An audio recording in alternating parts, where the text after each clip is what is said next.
La question essentielle de l'homme, à partir du moment où il peut raisonner, c'est de se poser la question de sa finitude. Ça, c'est un thème qui parcourt non seulement la peinture, la sculpture, mais aussi la littérature, le cinéma.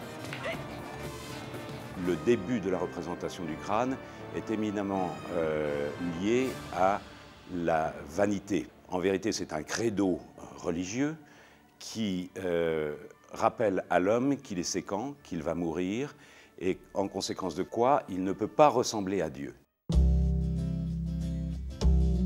L'essentiel de l'exposition est fondé sur le XXe siècle et le XXIe siècle. Le thème du crâne revient en force.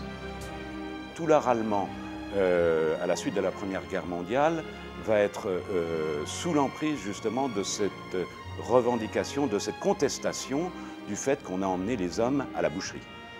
Donc c'est en même temps une revendication à la vie.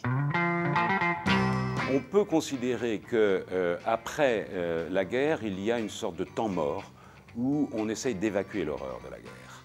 On essaye de s'en laver, on essaye de s'en purger.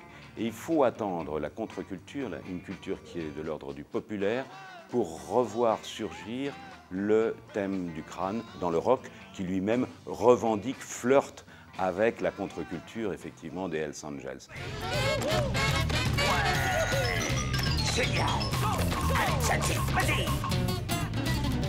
Dans la représentation du cinéma, il y a Cocteau, il y a Tim Burton, mais le cinéma s'attache beaucoup plus à la représentation ou de la vie ou du passage de la vie à la mort, du fait que le cinéma a un atout supplémentaire sur les arts plastiques, qui est celui du temps.